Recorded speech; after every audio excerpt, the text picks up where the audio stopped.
Hello guys, welcome to online classes. So आज हम लोग वैदिक सभ्यता, वैदिक पीरियड डिस्कस करने वाले हैं। सिंधु घाटी की सभ्यता हम पूरी तरीके से डिस्कस कर चुके हैं। सो हम लोग आज वैदिक सभ्यता डिस्कस करते हैं।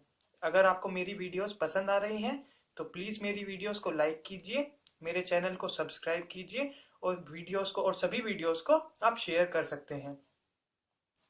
तो हम लोग स्टार्ट करते हैं। देखिए, वैदिक सभ्यता, वैदिक सभ्यता में वेद शब्द आ रहा है। आप सभी को पता होगा कि वेद शब्द का अर्थ ज्ञान होता है। तो इससे ये तो पता लगता है कि यह सभ्यता ज्ञान वाली सभ्यता रही होगी। ठीक है। और आपको एक बात और बता दूं कि वैदिक सभ्यता में हमें आर्य से रिलेटेड सारी बातें पढ़नी है। ठीक है। तो पहले तो आपको ये पता होना चाहिए कि आर्य शब्द का अर्थ क्या होता है। आर्य शब्द का अर्थ होता है श्रेष्ठ। देखिए, आज मैंने सारे मेन मेन पॉइंट लिख लिए हैं क्योंकि फिर टाइम कम कंज्यूमिंग होता है। वरना तो सारे पॉइंट अगर मैं साथ ही साथ लिखता रहता हूं तो ज्यादा टाइम लगता है। तो इसलिए आज मैंने मेन मेन पॉइंट लिख लिए हैं। आप इन पॉइंट्स को वीडियो को पॉज करके नोट कर सकते हैं। ठीक है। तो सबसे पहले तो आपको समझ में आना चाहिए कि आर्य शब्द का अर्थ क्या होता है। आर्य शब्द का अर्थ श्रेष्ठ होता है। ठीक है। अब आर्यों के बारे में हम कुछ और जान लेते हैं। देखिए, आर्यों की भाषा कौन सी यूज होती थी। आर्य अपनी भाषा यूज करते थे संस्कृत। ठीक है। इंपॉर्टेंट पॉइंट है, आप लिख सकते हैं आर्य कौन सी भाषा का यूज करते थे। संस्कृत भाषा का वो यूज करते थे। ठीक है। उन लोगों को लिपि का ज्ञान नहीं था। अब ये लिपि क्या होती है। देखिए, लिपि होती है अल्फाबेट्स, जो आपके वर्ड्स होते हैं। जो अल्फाबेट्स होते हैं ना, उन्हें उस बात का कोई ज्ञान नहीं था। उनके पास कोई लिपि नहीं थी। सिर्फ उन्हें लैंग्वेज, अपनी लैंग्वेज जो थी संस्कृत, वो बोलनी आती थी। इसी वजह से इस सभ्यता का अन्य नाम क्या है। श्रुति साहित्य। आप इस पॉइंट को भी नोट कीजिए। उस सभ्यता का अन्य नाम क्या है। वैदिक सभ्यता का अन्य नाम क्या है। श्रुति साहित्य। श्रुति साहित्य क्यों? क्योंकि जो ये अपने ज्ञान को ना अपनी पीढ़ी में कैसे देते थे। अब इनके पास लिपि तो थी नहीं, तो ये लोग सुनाकर ही अपनी पीढ़ी को ज्ञान दिया करते थे। इस वजह से इनका जो, इस सभ्यता का जो दूसरा नाम है वो श्रुति साहित्य भी पड़ा। ठीक है। श्रुति मीन्स सुनना ही होता है। ठीक है। अब हमें ये भी पता होना चाहिए कि आखिरकार ये आर्य आए कहां से, इनके आगमन हुआ कहां से। तो इस संबंध में बहुत अधिक मतभेद पाए जाते हैं। उन सभी को मैं आपको बता देता हूं और उसमें से जो परफेक्ट माना जाता है उसे भी मैं आपको बता दूंगा। ठीक है। बहुत सारे इतिहासकारों ने अपने अपने मत दिए हैं, वो मैंने यहाँ पे लिखे हुए हैं, आप देख लीजिए। फर्स्ट है अविनाश चंद्र दास के अनुसार आर्य सप्त सैंधव प्रदेश से आए। ठीक है। ये अविनाश चंद्र दास एक इतिहासकार हैं या खगोल शास्त्री हैं। इन्होंने क्या बोला, आर्य सप्त सैंधव प्रदेश से आए। अब ये सप्त सैंधव प्रदेश क्या है। ये सप्त सैंधव प्रदेश से अर्थ है जहां पर सात नदियां बहती हो। ये आगे आएगा, मैं आपको बता दूंगा। तो आप अभी के लिए इतना समझिए कि सप्त सैंधव प्रदेश का अर्थ है जहां 7 नदियां बहती हो। ठीक है। उसके बाद सेकंड है दयानंद सरस्वती के अनुसार। इन्होंने क्या बोला, इन्होंने बोला इनका मूल स्थान जो था तिब्बत था। ठीक है। इन्होंने क्या बोल दिया कि इनका मूल स्थान क्या था, तिब्बत था। ठीक है। अब नेक्स्ट है पंडित बाल गंगाधर तिलक के अनुसार। पंडित बाल गंगाधर तिलक का क्या मानना है कि इनका मुख्य स्थान उत्तरी ध्रुव था। इनका मुख्य स्थान उत्तरी ध्रुव था। इन्होंने अपनी बुक में लिखा है, जो इनकी बुक है the Arctic home of Aryans. इन्होंने इस बुक में उत्तरी ध्रुव को ही आर्य का मूल स्थान बताया है। उसके बाद भगवान दास गिडवानी ने भी एक शोध किया और उस पर बताया। ये देखिए, ये वाला शोध हाल ही में किया गया है। इसे अभी ये बुक आई है, रिटर्न ऑफ द आर्यंस। इस बुक में इन्होंने भारत को ही इनका मूल स्थान बताया है। ठीक है। तो ये हाल ही का सर्वे है जो अभी हुआ है कुछ टाइम पहले। इन्होंने, खगोल शास्त्री हैं ये, इन्होंने खुदाई से मतलब किसी प्रकार से पता लगाया है कि भारत ही उनका मूल स्थान था। पर लेकिन अभी तक इसे परफेक्ट नहीं कहा गया है। ठीक है। उसके बाद मैक्स मूलर जो जर्मन खगोल शास्त्री हैं, उन्होंने मध्य एशिया, अब मध्य एशिया में कहा बैक्ट्रिया या आल्पस पर्वत के पूर्वी क्षेत्र यूरेशिया। तो बैक्ट्रिया आप याद कर सकते हैं या फिर यूरेशिया आप याद कर सकते हैं। ठीक है। पर मध्य एशिया ही पूछा जाएगा, मेन जो होता है वो मध्य एशिया है। ठीक है। तो मैक्स मूलर जो जर्मन के खगोल शास्त्री हैं, उन्होंने आर्य के मूल स्थान को कहां दिया, बताया मध्य एशिया में उन्होंने बताया। अब आप क्वेश्चन आता है कि अगर पूछा जाता है आपसे एग्जाम में कि आर्यों का मूल स्थान क्या था, तो आपको क्या देना है, मध्य एशिया। ठीक है। आप लिख सकते हैं कि आर्यों का मूल स्थान जो प्रमाणिक माना गया है वो कौन सा माना गया है, मध्य एशिया। आप इसे नोट कर लीजिए। ठीक है। आप वीडियो पॉज कर लीजिए, इन सभी को नोट कर लीजिए, फिर हम लोग आगे बढ़ते हैं। ठीक है। तो अभी तक हमने क्या पढ़ लिया, आर्य क्या थे, उनकी लैंग्वेज कौन सी, संस्कृत लैंग्वेज थी। लिपि का उन्हें ज्ञान नहीं था। लिपि क्या, अल्फाबेट्स का इन्हें नॉलेज नहीं थी। और उसका अन्य नाम क्या है? श्रुति साहित्य। अब ये श्रुति साहित्य नाम क्यों पड़ा? क्योंकि वो अपने ज्ञान को अपनी पीढ़ियों में कैसे दे रहे थे? सुनाकर दे रहे थे। ठीक है, और आर्यों के आगमन के हमने कुछ ये विचार पढ़ लिए, तो अब हम लोग आगे चलते हैं। ठीक है, सो अब हम वैदिक काल को पूरा पढ़ते हैं। देखिए, वैदिक काल को टू पार्ट्स में डिवाइड किया हुआ है, एक ऋग्वैदिक काल, एक उत्तर वैदिक काल। ठीक है, आज हम लोग ऋग्वैदिक काल पर डिस्कस करने वाले हैं। पहले ऋग्वैदिक काल की टाइमलाइन क्या है? 1500 बीसी से 1000 बीसी। देखिए, सिंधु घाटी सभ्यता का पतन कब हुआ था? माना जाता है 1700 या 1600 बीसी के आसपास। ठीक है, इस सभ्यता का स्टार्टिंग क्या मानी गई? 1500 बीसी। अब मैंने आपको पतन में बताया था कि एक इतिहासकार ने क्या बताया है कि शायद आर्यों ने उन पर आक्रमण किया हो। तो यहां से तो नहीं लग रहा कि आर्यों ने उन पर आक्रमण किया होगा। इनकी टाइमलाइन 1700 या 1600 बीसी भी आप मानते हैं, परंतु इनकी टाइमलाइन तो 1500 बीसी मानी गई है, जो प्रमाणिक मानी गई है। तो आर्यों का आक्रमण तो इन पर, सिंधु घाटी की सभ्यता पर नहीं माना जा सकता। अब 1000 बीसी तक दिया गया है इसका। 1000 बीसी क्यों दिया गया है? देखिए, क्या माना जाता है, ऋग्वेद जो है हमारा वेद, उसमें लोहे का कहीं भी जिक्र नहीं हुआ है। तो और माना जाता है कि लोहे की खोज 1000 बीसी के आसपास ही हुई थी। तो ऋग्वेदिक काल की जो लिमिट रख दी वो 1000 बीसी तक रख दी। इस पर भी मतभेद माना गया है। वाराणसी में एक जिला है, उस जिले में लोहे के साक्ष्य जो मिले हैं उनसे पता लगता है कि ऋग्वैदिक काल में भी लोहे का यूज हो रहा था। तो उस पर भी मतभेद है, पर इतिहासकारों ने इस तरीके से ही इसकी टाइमलाइन को डिनोट किया है। सो मैं आपको बता रहा हूं। ठीक है, उत्तर वैदिक काल है, इसका 1000 बीसी से 600 बीसी है। ठीक है, 1000 बीसी तो यहाँ पर ये वाली खत्म हुई, तो यहां से ये रख दिया, और 600 इसलिए रखा क्योंकि 600 बीसी से भारत में दूसरी नगरीय क्रांति चल गई थी, बौद्ध धर्म आ गए थे, जैन धर्म आ गए थे, तो इस वजह से 600 बीसी इसकी लिमिट मान ली। ठीक है, अब हम लोग ऋग्वैदिक काल पर डिस्कस करते हैं। देखिए, ऋग्वैदिक काल पे के बारे में हमें क्या डिस्कस करना है? हमें ये तो डिस्कस करना है कि ऋग्वैदिक काल में आर्य किस तरीके से रह रहे थे, या उनका धार्मिक जीवन, उनका सामाजिक जीवन, उनका राजनीतिक जीवन किस टाइप से था, उन्होंने किस किस क्षेत्र पर अपना अधिकार रखा, इस टाइप की बातें ही तो हमें डिस्कस करनी है। तो हम लोग वही डिस्कस कर रहे हैं। सबसे पहले हमें ऋग्वैदिक आर्यों की भौगोलिक स्थिति, ठीक है, भौगोलिक स्थिति मतलब उनका क्षेत्र कहां पर था, कहां कहां तक उनका क्षेत्र फैला हुआ था, दैट मीन्स भौगोलिक स्थिति का मतलब ये है। ठीक है, तो ईस्ट वेस्ट नॉर्थ साउथ मैंने डिनोट कर दिया है, मैं आपको इससे बता देता हूं। ईस्ट में गंगा का पश्चिमी तट, वेस्ट में अफगानिस्तान, आप नोट करते रहिए साथ के साथ। नॉर्थ में हिमालय, हिमालय की एक चोटी का वर्णन है ऋग्वेद में, उस चोटी का नाम है मूजवंत। ये मैंने नहीं लिखा, मैं लिख देता हूं। मूजवंत की चोटी का वर्णन है, इस वजह से माना जाता है कि हिमालय तक भी ये लोग रहे होंगे, मूजवंत की चोटी। ठीक है, इधर राजस्थान की उत्तरी सीमा। ठीक है, तो हम लोगों ने पढ़ा ईस्ट में कहा गंगा का पश्चिमी तट, वेस्ट में अफगानिस्तान, नॉर्थ में हिमालय, हिमालय में कहा मूजवंत की चोटी तक, और साउथ में राजस्थान की उत्तरी सीमा तक। ठीक है, अब मैं आपको बता देता हूं कि किस तरीके से ये आए होंगे, किस तरीके से इनका क्षेत्र बसा ये।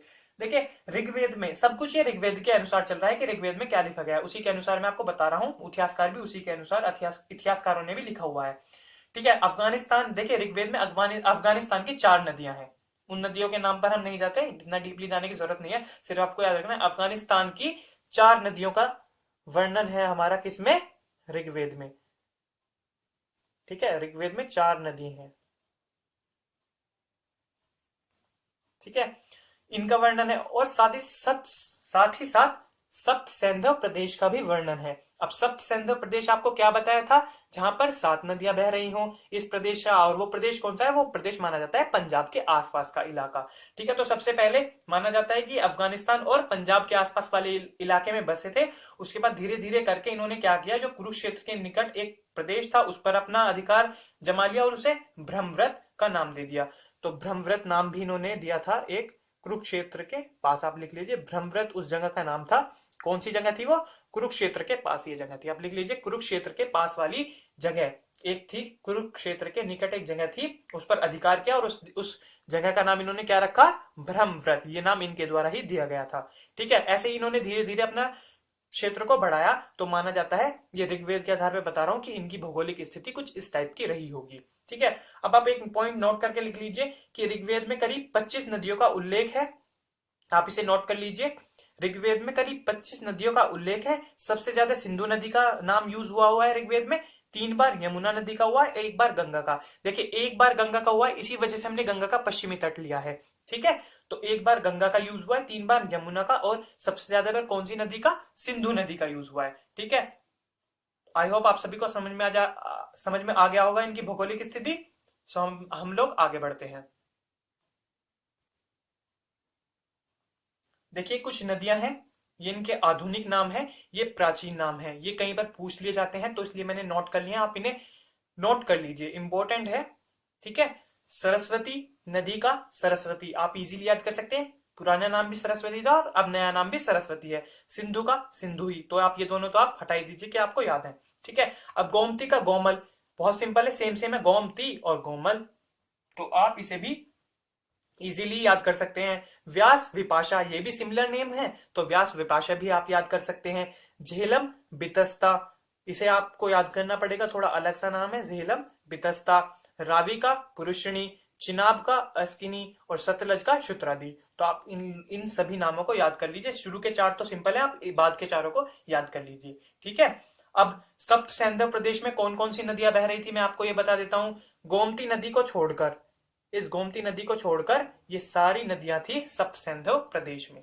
ठीक है, 7 नदियां हो गई, इसी कारण उस प्रदेश को क्या बोला जाता है? सप्त सैंधव प्रदेश। ठीक है, नोट कर लीजिए। अब हम राजनीतिक जीवन उनका डिस्कस कर लेते हैं। देखिए राजनीतिक जीवन क्या था, राजनीतिक जीवन में जो उस सभ्यता का अधिकारी होता था उसे ये लोग राजन बोलते थे। ठीक है, उस काल का जो अधिकारी था, उन लोगों का जो अधिकारी था, उसे क्या बोलते थे ये लोग? राजन बोलते थे। ठीक है, कबीला हुआ करता था वहां पर, जन भी हुआ करते थे। जन में से ग्रुप मान लीजिए, ग्रुप टाइप होते हैं जन, कबीले तो बड़े बड़े होते हैं काफी, उसमें भी अंदर ग्रुप बन जाए तो उसे बोल देते हैं जन। ठीक है, अब और क्या पॉइंट है इसमें? राजन का पद वंशानुगत, राजन का पद ये वंशानुगत होगा, राजन का पद वंशानुगत था। वंशानुगत मतलब पीढ़ी से चल रहा था, एक जो राजन होगा उसका जो बेटा होगा वो अगला राजन बनेगा। ठीक है, इस टाइप से वंशानुगत राजन का पद चल रहा था। राजन के पास सीमित अधिकार थे, इसका मतलब उसके पास कुछ ही पावर्स थी। ठीक है, क्यों पावर्स थी उसके पास कुछ ही?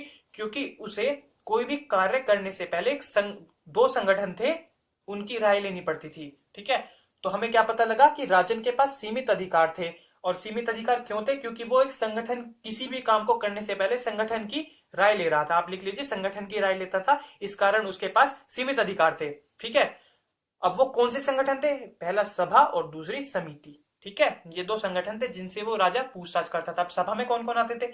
वृद्धजन, जो वृद्धजन होते थे, कुलीन व्यक्ति जिन्हें आप मतलब टैलेंटेड, आज की लैंग्वेज में टैलेंटेड बोल सकते हैं, और श्रेष्ठ लोग, मतलब श्रेष्ठ लोग सारे सभा में आते थे। और समिति केंद्रीय संस्था थी और इसका अध्यक्ष ईशान कहलाता था। ठीक है, इसके अध्यक्ष को हम क्या कहते थे? ईशान कहते थे वो लोग। ठीक है, ये आपको याद कर लेना चाहिए कि ईशान किसे कहते थे, तो ये क्वेश्चन बन सकता है। ईशान किसके अध्यक्ष को कहते थे? समिति के अध्यक्ष को ईशान कहा जाता था। आप इसे पूरा इस तरीके से लिख सकते हैं। और ये केंद्रीय संस्था थी। केंद्रीय संस्था मतलब पूरी, जो इनकी पूरा काल था, पूरे काल में जो लोग रह रहे थे उन सभी पर नजर रखने वाली संस्था। ठीक है, जैसे सेंट्रल गवर्नमेंट आप मान सकते हैं, उस तरीके से केंद्रीय संस्था। ठीक है, अब हम लोग आगे डिस्कस करते हैं। ठीक है, अब हम लोग इनका सामाजिक जीवन डिस्कस कर लेते हैं। फर्स्ट, गृहकुल, ग्राम होते थे, जन होते थे, अभी बताया था। विश, विश क्या होता है? व्यवस्था करने वाले, जो व्यवस्था रखते थे उन्हें क्या बोलते थे ये लोग? विश। नोट कर लीजिए आप। ठीक है, गांव भी वहां पर हुए थे। ये ग्रामीण सभ्यता थी एक तरीके से, इसी वजह से यहाँ पे गांव पाए गए हैं। ठीक है, आपको मैंने बताया नहीं स्टार्टिंग में, तो आप लिख लीजिए, ये ग्रामीण सभ्यता थी। सिंधु घाटी सभ्यता कौन सी सभ्यता थी? नगरीय सभ्यता। उसके बाद ये आ गई ग्रामीण सभ्यता। ठीक है, तो गृहकुल, जो परिवार एक तरीके से मान सकते हैं गृहकुल को, इसका जो प्रमुख होता था वो कौन होता था? पिता, जिसे पिता। ठीक है, जो परिवार होता था उसका प्रमुख किसे बोलते थे? पिता को, और पिता को ही कुलपति भी बोला जाता था। कुल परिवार को, परिवार का पालन करने वाला कुलपति। ठीक है, तो कुल प्रमुख, जो कुल का प्रमुख था वो कौन था? पिता, और पिता को ही क्या बोलते थे? कुलपति। ठीक है, परिवार संयुक्त थे, संयुक्त मतलब जॉइंट फैमिलीज, जो आज के टाइम में जॉइंट फैमिलीज बोलते हैं जिन्हें, जो उस वक्त फैमिलीज मिल रही थी, परिवार मिल रहे थे, वो जॉइंट थे, संयुक्त थे। ठीक है, विवाह को एक पवित्र संस्कार माना जाता था। ये लोग क्या, विवाह को एक पवित्र संस्कार, मतलब वहां पर विवाह करना एक पवित्र संस्कार के बराबर माना जाता था। ठीक है, ये एक पवित्र संस्कार मानते थे विवाह को। आप इसे भी नोट कर लीजिए कि विवाह को एक पवित्र संस्कार माना जाता था। ठीक है, अब क्या है नेक्स्ट पॉइंट, वर वधु के सम्मिलित रूप को अर्भ कहते हैं, कहा जाता था। ठीक है, वर वधु के सम्मिलित रूप को क्या कहते थे, अर्भ। अर्भ मीन्स जो वर वधु का सम्मिलित रूप है, जब शादी होती थी तो उनका जो सम्मिलित रूप है उसे इन्होंने संज्ञा दी है अर्भ की। ठीक है, अर्भ हो गया। जीवन भर अविवाहित रहने वाली लड़की को अमाजू कहा जाता था, बहुत इंपॉर्टेंट पॉइंट है, पूछा जा सकता है ऋग्वेदिक काल में अमाजू किसे कहा जाता था। तो जीवन भर अविवाहित रहने वाली लड़की को, जो जीवन भर जिसने शादी नहीं की हो, उसे सिर्फ अमाजू कहा जाता था। ठीक है, तो जीवन भर अविवाहित लड़की को क्या बोलते थे वो लोग, अमाजू। वर्ण व्यवस्था का भी उल्लेख था। वर्ण व्यवस्था मतलब वही काले गोरे वाला जो भेद होता है ना, वो है वर्ण व्यवस्था का भी वहां पाया गया है। आर्य गोरे रंग के थे और जो काले रंग के थे उनमें ये डिफरेंस करते थे। ठीक है, तो वर्ण व्यवस्था का भी उल्लेख वहां पर मिला है। शाकाहारी व मांसाहारी दोनों प्रकार के भोजन आर्य किया करते थे। ठीक है, तो ऋग्वेदिक काल के जो आर्य थे उनका क्या पता लगा हमें, शाकाहारी व मांसाहारी दोनों प्रकार के भोजन यूज कर रहे थे, दोनों प्रकार के भोजन करते थे वो। ठीक है, तो शाकाहारी और मांसाहारी दोनों प्रकार के भोजन ऋग्वेदिक काल के आर्य करते थे।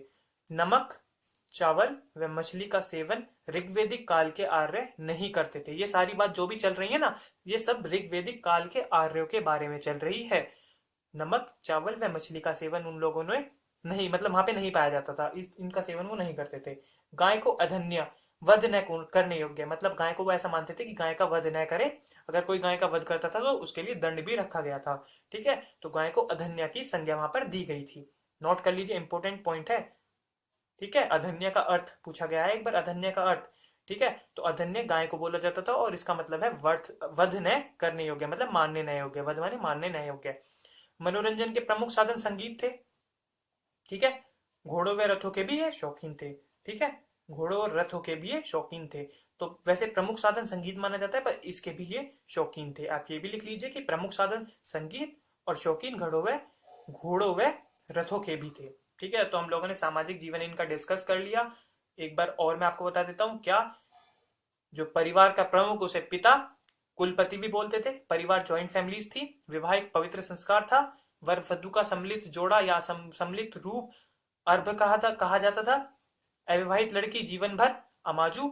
वर्ण व्यवस्था का उल्लेख था। शाकाहारी मांसाहारी दोनों प्रकार का भोजन करते थे। नमक, चावल व मछली का सेवन नहीं। गाय को अधन्य कहा गया। मनोरंजन के प्रमुख साधन संगीत। घोड़ों व रथों के भी शौकीन थे। आपको रटने की आवश्यकता नहीं है, आप जिस तरीके से मैंने आपको पॉइंट बताया ना, आप वैसे ही माइंड में रख लीजिए कि हाँ भाई, कोई परिवार, वहां के जो परिवार थे उसके जो प्रमुख था उसे हम, वो पिता था तो पिता को ही कुलपति, कुल का जो प्रमुख होगा उसे कुलपति बोलेंगे। परिवार जॉइंट फैमिलीज वहां मिल रही थी। विवाह एक पवित्र संस्कार था। ये तो कुछ याद करने की भी चीज नहीं है कि विवाह एक पवित्र संस्कार था। ऑब्वियस सी बात है कि एक पवित्र संस्कार अब भी माना जाता है, यहीं से लेके चल दीजिए कि विवाह एक पवित्र संस्कार था। वर वधु को सम्मिलित रूप को अर्भ कहा जाता था। ये वर्ड आपको याद रखना कि अर्भ किसे कहा जाता है, वर वधु का सम्मिलित रूप। तो इस टाइप से आप समझ के कीजिए। आप रट्टा जितना करेंगे उतना आप जल्दी भूल जाएंगे, अगर आप समझ के करेंगे तो आप इजीली कर लेंगे। ठीक है, अब हम लोग आगे थोड़ा सा और ठहरा है उसे भी डिस्कस कर लेते हैं। ठीक है, अब इनका राजनीतिक जीवन, सामाजिक जीवन हम डिस्कस कर चुके हैं। आर्थिक जीवन की ओर चलते हैं। आर्थिक जीवन में इनका प्रमुख व्यवसाय क्या था, कृषि एवं पशुपालन। ये क्यों रहा इनका, इसलिए रहा क्योंकि ये लोग स्टार्टिंग में अस्थायी माने जाते थे। इनके पास रहने के लिए अच्छी ठीक प्रकार से व्यवस्था नहीं थी। जब इस प्रारंभ की बात कर रहा हूं, तो ये लोग जहां जाते थे वहीं कृषि कर ली और पशुपालन करना स्टार्ट कर दिया। तो इसलिए इनका प्रमुख व्यवसाय ही कृषि और पशुपालन बन गया। गाय का प्रयोग ये मुद्रा के रूप में करते थे। ठीक है, मुद्रा के रूप में गाय का प्रयोग करते थे, अर्थात वस्तु विनिमय प्रणाली थी। वस्तु के बदले वस्तु दी जाती थी। किसी प्रकार की मुद्रा का वहां पर वर्णन नहीं है, मुद्रा के बदले ही मुद्रा थी। ठीक है, मतलब वस्तु के बदले वस्तु थी, मैंने गलत बोल दिया, सॉरी। तो गाय का प्रयोग मुद्रा के रूप में होता था और वस्तु विनिमय प्रणाली वहां पर प्रचलित थी। ठीक है, सिंपल। 24 प्रकार की खेती का उल्लेख हुआ है। ऋग्वेदिक काल में कितने प्रकार की खेती का उल्लेख हुआ है, 24 प्रकार की। प्रमुख कौन सी थी, यव जिसे जौ बोला जाता है अब, और धान्य जिसे धान बोलते हैं हम लोग। ठीक है, जौ और धान की वहां पर प्रमुख खेती हुआ करती थी। वैसे 24 प्रकार की थी, पर जो मेनली ज्यादा जगह पाई गई है वो यव और धान्य, जौ और धान की खेती है। कपास की खेती का कोई उल्लेख नहीं है। कपास की खेती का कोई उल्लेख नहीं है। इंपॉर्टेंट है, क्वेश्चन पूछा गया था कि ऋग्वेदिक काल में कौन सी खेती का उल्लेख नहीं है? ऑप्शन दे दिए थे, तो उसमें कपास की खेती का उल्लेख नहीं है। नोट कर लीजिए आप वीडियो पॉज करके। धार्मिक जीवन की ओर चलते हैं। बहुदेववादी का प्रचलन। बहुदेववादी मतलब बहुत सारे देवों को मानते थे ये लोग। बहुदेववाद का मतलब होता है बहुत सारे देवों को मानने का प्रचलन था वहां पर, ठीक है। बहुत सारे देवों को ये लोग मानते थे।